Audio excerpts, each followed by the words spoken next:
In occasione della degustazione dei vini novelli e del refosco del Veneto orientale alla mostra vini di Pramaggiore si sono riunite le Proloco della provincia di Venezia per fare un bilancio delle attività svolte nel corso del 2007 e per il coordinamento delle nuove iniziative per l'anno 2008. Siamo arrivati all'ultimo appuntamento annuale nel settore marketing territoriale finanziato dalla Regione Veneto e noi del Consorzio del Proloco del Veneto Orientale siamo stati onorati di queste manifestazioni che abbiamo saputo portare a termine e preparare anche abbastanza bene. Abbiamo avuto anche un grosso successo di pubblico. Penso che questa iniziativa,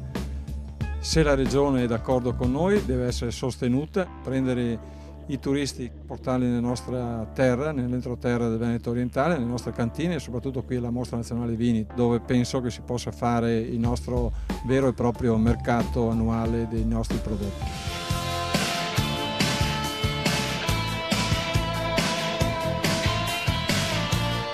Facciamo questa iniziativa come consorzio delle Proloco del Veneto orientale per far sì che si presenti in maniera dovuta anche il vino novello e non solo, ma anche il vino refosco, che sarebbe prettamente di nascita friulana, che però adesso è prodotto anche qui nel Veneto orientale e devo dire che ha anche un buon risultato. Una degustazione importante con personaggi arrivati anche da lontano proprio per incontrare questi due vini che rappresentano in questo momento uno dei fiori all'occhiello del Veneto orientale, del mandamento di Portogruaro, San Donà, ma possiamo dire anche fino a Motta di Livenza e anche più in là. Il novello è ancora molto curato dai nostri vignaioli perché rappresenta un aspetto importante della viticoltura iniziale, quella prima dell'inverno. Il refosco invece è uno dei vini più importanti, si pensa che sia qui da almeno 3000 anni, importato dai Veneti primi,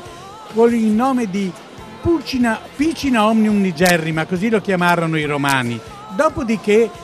da quello sembra sia nato anche il raboso, oltre al refosco, e il friularo nel padovano.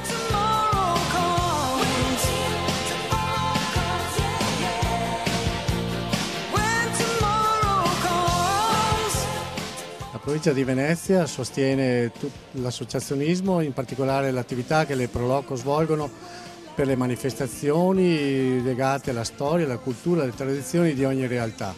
Un mondo, quello del Proloco, un mondo del volontariato rivolto davvero alle società, alla società civile, rivolto alla promozione del territorio e nel promuovere il territorio attento alla cultura, attento all'ambiente, attento a tutto il sistema produttivo di una realtà come quella della provincia di Venezia molto forte. In particolare cerchiamo di inserire tutta l'attività del Proloco nella promozione turistica, nel sistema di promozione e di valorizzazione del territorio, nelle attività di comunicazione e di informazione rivolte ad un turista sempre più attento.